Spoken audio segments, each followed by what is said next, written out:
Halo teman-teman, apa kabar? Semoga teman-teman semua dalam keadaan sehat dan selalu dilimpahkan rezeki. Amin.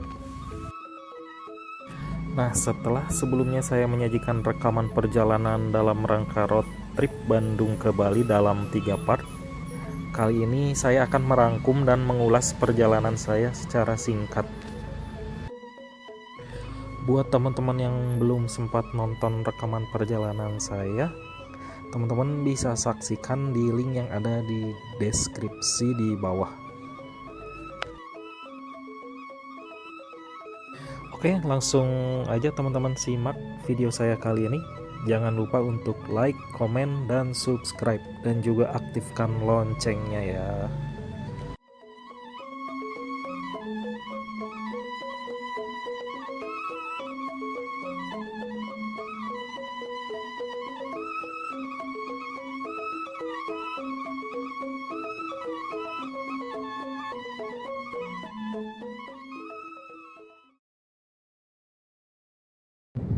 Akhirnya setelah melakukan road trip Bandung-Bali selama 8 hari dari tanggal 21 sampai 29 Desember 2024, kita kembali lagi di kota Bandung. Nah, sekarang mau cuci mobil dulu karena dari minggu kemarin pas pulang belum dicuci, udah kotor banget. Waktu di Bali udah sempat dicuci di self car wash di daerah Sanur, cuman kan pas pulangnya hujan juga dari Denpasar sampai ke Singaraja.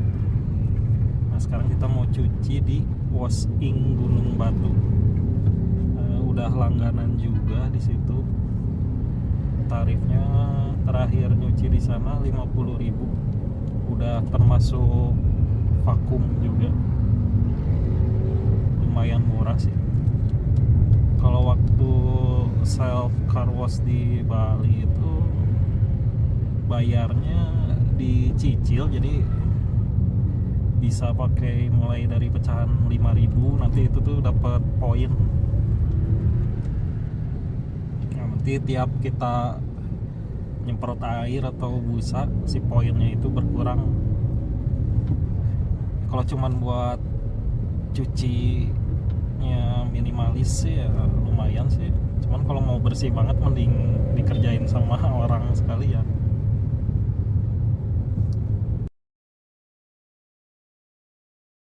Kesannya seru, pastinya seru. Cuman emang waktunya kurang lama. Karena di jalan aja udah ngabisin waktu sekitar 5 hari. 2 hari pas berangkat, pas pulangnya 3 hari. Buat kendala di kendaraan sih nggak ada selama perjalanannya. Buat orang juga nggak ada, paling ya cuman ngantuk aja. Dan kalau ngantuk itu ya obatnya tidur. Jadi jangan dipaksain buat nyetir terus. Sebisa mungkin cari penginapan, karena kalau tidur di mobil itu kurang maksimal istirahatnya.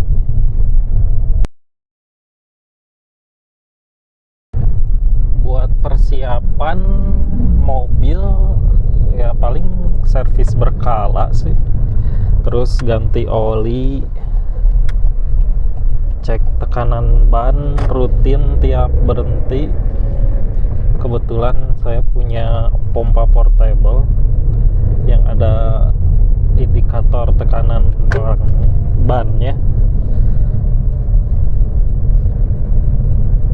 Terus buat kita sendiri ya bawa perbekalan kayak cemilan, kopi, peralatan makan. Lumayan itu bisa buat irit pengeluaran. Walau ada juga sih jajan-jajan juga. Terus buat kucing jangan lupa bawa makanannya, tempat pasir buat pip sama pupnya. Cadangan plastik. cadangan pasirnya, terus vitamin.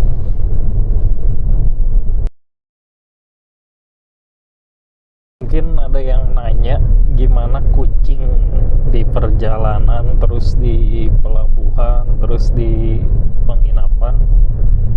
Kalau selama perjalanan kucingnya kan ada dua, si Kimoy sama si Embul. Nah kalau si Kimoy ini selama perjalanan anteng-anteng aja, malah lebih sering tidur kalau si Kimoy. Kalau si Embul itu random, kadang tidur, kadang dia ngereok, cuman ngereoknya juga nggak parah sih, cuman ngeok-ngeok aja dia, kalau nggak tahu kalau apa itu kesel atau gimana gitu. Dia tuh gitu ekspresif kucing, cuman kalau sampai ngereok yang nggak mau diem sih nggak, cuman ngeok-ngeok aja. Ngeok diem. Terus pas di pelabuhan ada pengecekan atau enggak sih, nggak ada pengecekan apa-apa. Pas baru keluar kapal cuman ada pengecekan STNK sama SIM. Terus habis itu kan pengecekan sama Satpol PP untuk KTP, cuman ditanya-tanya random Ya, aja. siang juga. Bulan madu keberapa nih? Jam Nggak ada 10. pemeriksaan barang atau mobil. Enggak.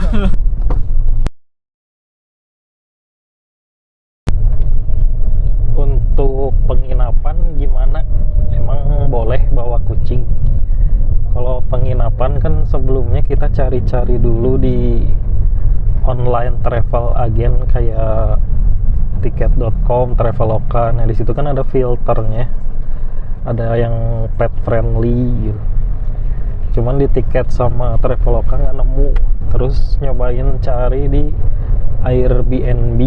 Nah itu nemu nama penginapannya Sekarwaru Homestay di daerah Sanur. Kalau di Airbnb itu kita bisa tanya-tanya dulu ke pemiliknya langsung, bisa ada pesan. Tapi saya akhirnya bookingnya di Agoda, sama aja sih sebenarnya. Tadinya juga cuman diizinin bawa satu, cuman ya gimana, kita kan bawanya 2 kucing, ya nggak mungkin juga ditinggal salah satunya. Lagian kucing kita juga kalau di hotel tuh nggak ngereok, nggak gimana, diem sih. Dan di penginapannya juga kebetulan melihara kucing sama anjing juga. Tapi bersih. Kalau yang mau tanya-tanya bisa coba di nomor telepon nanti di sebelah sini. Nggak jauh dari pantai, enak. Penginapannya Tinggal ke enak belakang. di berapa, sekitar 200 meter ke Pantai Mertasari. Terus di depan gangnya juga ada makan, tempat makan, warung nasi, warung kelontong sama pecel lele atau lalapan kalau di Bali itu disebut. Ke kiri ada kafe banyak. Terus banyak kafe, minimarket juga, jadi mau kalau buat makan sih nggak usah khawatir, gampang karena daerah wisata juga.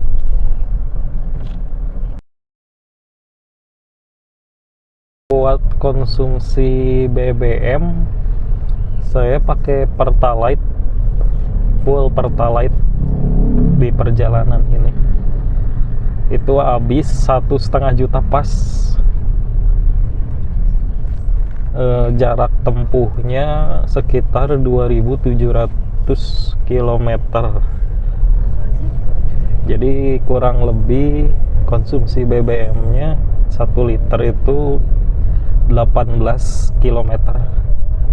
Lumayan irit sih, tapi untuk ukuran Karimun Wagonar sebenarnya bisa lebih dari itu. Biasanya kalau Bandung Jakarta pulang pergi bisa 1:20. Tapi itu kan ke wisata juga. Iya, cuman ini kan banyak kita main ke Kintamani, terus pulangnya lewat Bedugul yang jalannya nanjak, ditambah waktu di tol juga, kayak di tol dari Pekalongan ke Semarang itu kan sepi tolnya. Nah, kita RPM-nya di atas 3000 terus dari Ngawi ke Surabaya itu sepi, terus Pasuruan Probolinggo jadi kayak enakan bejek gas di RPM tinggi. Terus buat tol itu habis sekitar 1,4 juta lebih dikit. Nah itu tuh kita nggak full tol pas pulangnya, kalau perginya full tol dari Pasteur sampai ke Probolinggo.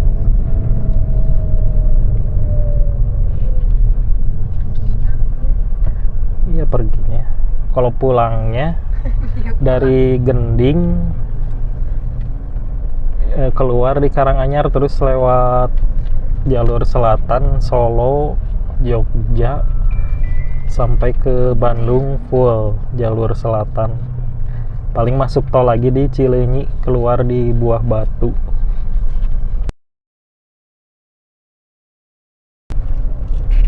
Buat tempat wisata juga kita nggak banyak keliling, cuman dapat beberapa tempat wisata aja. Di waktu pertama datang juga kan pas tanggal 23 nyampenya udah maghrib jam 7 malam waktu Indonesia Tengah.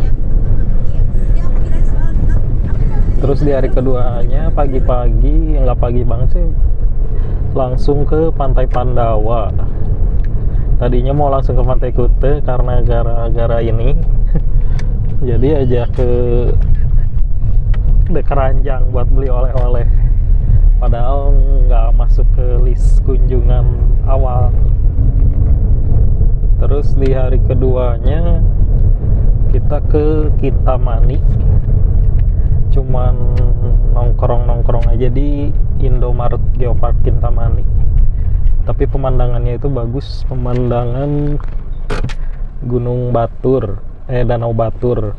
Tapi kena tiket. Nah terus itu kena tiket juga, nggak tahu scam atau nggak, soalnya kita nggak lewat jalur utama. Sama Google Map kan diarahin jalur tercepat. Tiketnya ada kan Mbak? Tiket 20.000 satu orang. Kena tiket 20.000 satu orang. Nah itu nggak tahu scam atau enggaknya. Mungkin teman-teman yang orang Kintamani bisa komen. Itu tiket beneran. Terus habis dari Kintamani langsung ke desa Penglipuran. Habis itu ke Stadion Kapten Iwayan Dipta. Penglipuran tiket berapa sih? Penglipuran tiketnya 25 untuk 25 satu orang. WNI.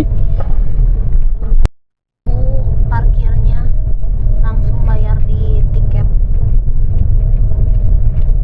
Terus habis itu pulang ke penginapan, ngasih makan kucing dulu bentar, langsung ke Pantai Kute. Di Pantai Kutenya juga udah gelap. Sebenarnya males sih ke sana, terlalu hingar bingar, rame nggak puguh ke Pantai Kute itu. Orang asing. Ya banyak klub malam lah yang nyetel musiknya.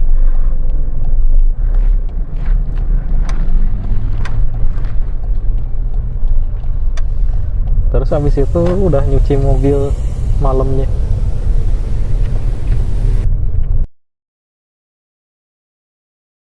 Di hari Kamis tanggal 26 kita pulang ke Bandung.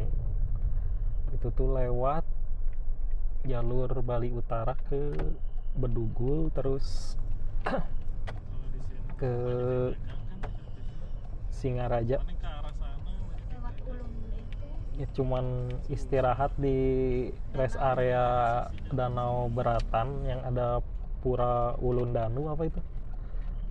Lupa lagi. Cuman nggak masuk sih, udah males juga, hujan. Dan gerimis. Itu juga kena tiket. tapi tetap bayar tiket itu pas masuk ke rest areanya. Tiket sama parkir berapa sih? 8.000 ya per orang? 5.000. Oh, 5.000 per orang sama parkir 5.000 jadi 15.000. Iya. Habis itu pulang aja ke arah Singaraja. Itu hujan besar sampai menjelang ke kota Singaraja. Jalannya belak-belok menurun, cuman bagus aspalnya dan lebar juga jalannya, nggak kayak jalan dari Gilimanuk ke Denpasar.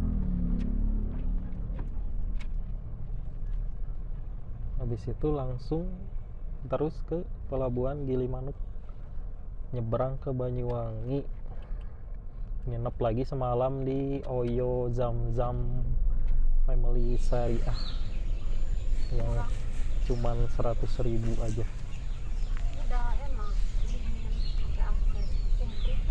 Nah, terus besoknya langsung mengarah pulang ke arah Jogja. Sebelumnya mampir dulu ke Taman Nasional Baluran. Soalnya searah jalan pulang. Nah, waktu pergi kan lewat Balurannya malam-malam. Nah, sekarang lewat Baluran siang-siang sampai ke masuk tol di Gending. Kalau waktu perginya sih keluarnya di Keraksaan karena dibuka fungsional khusus yang ke arah timur. Sedangkan untuk yang ke arah barat belum dibuka gerbang tol Keraksaan. Ya, habis itu langsung lanjut sampai ke Solo. Malam-malam nggak dapat penginapan, jadinya tidur di Hotel Merah Putih alias SPBU Pertamina.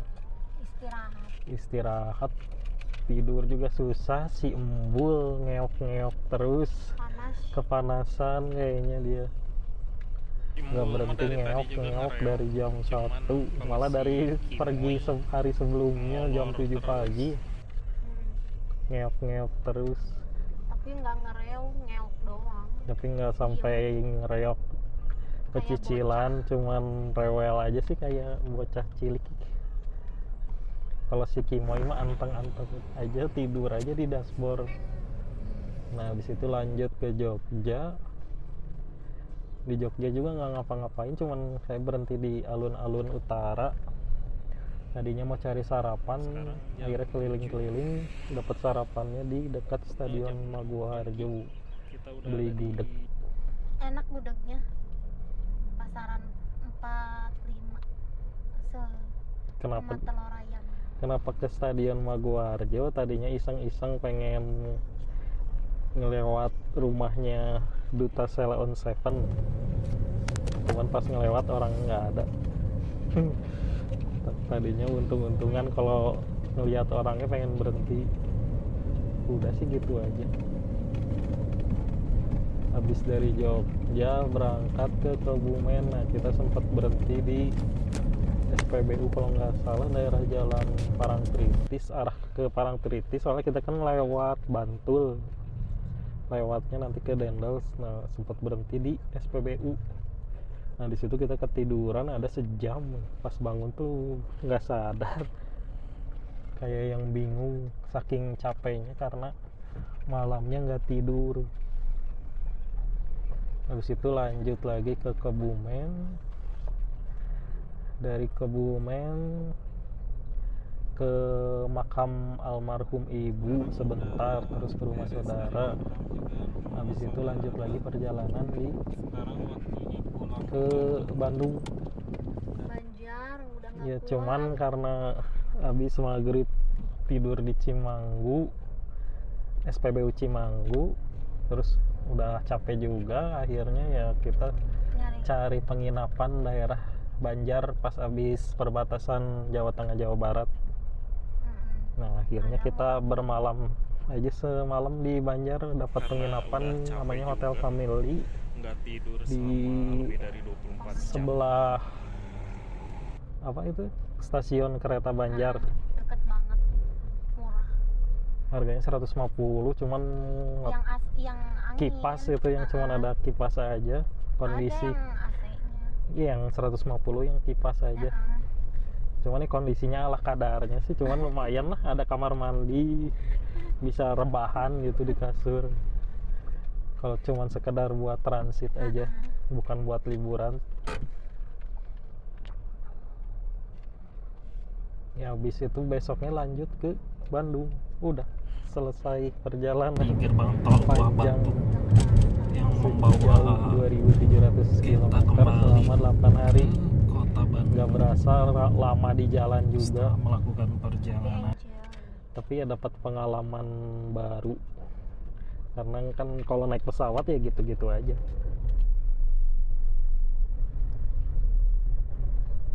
Enaknya bawa kucing. Nah itu kan santai. karena bawa kucing, jadi ya mau nggak mau naik mobil.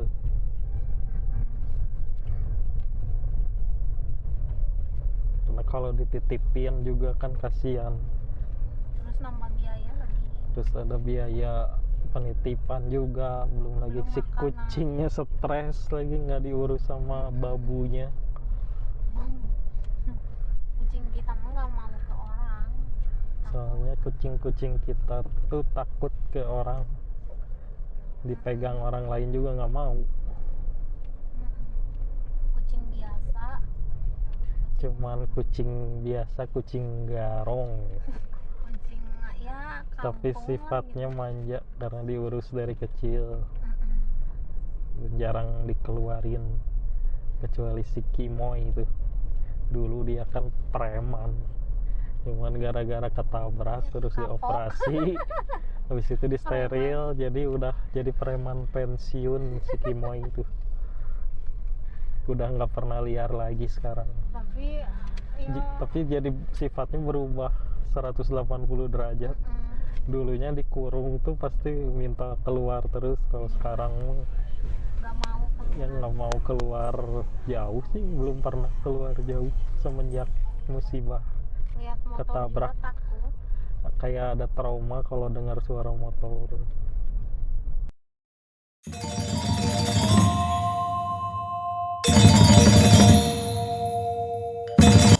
Oke teman-teman, saya rasa cukup sampai di sini rangkuman dan ulasan singkat mengenai perjalanan saya dalam rangka road trip Bandung ke Bali. Semoga apa yang saya infokan bermanfaat dan bisa jadi referensi bagi teman-teman semua yang mau pergi ke Bali menggunakan mobil.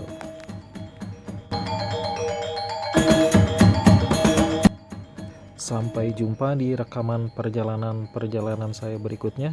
Jangan lupa untuk dukung channel saya dengan cara like, komen, dan subscribe. Dan juga aktifkan loncengnya. Bye-bye.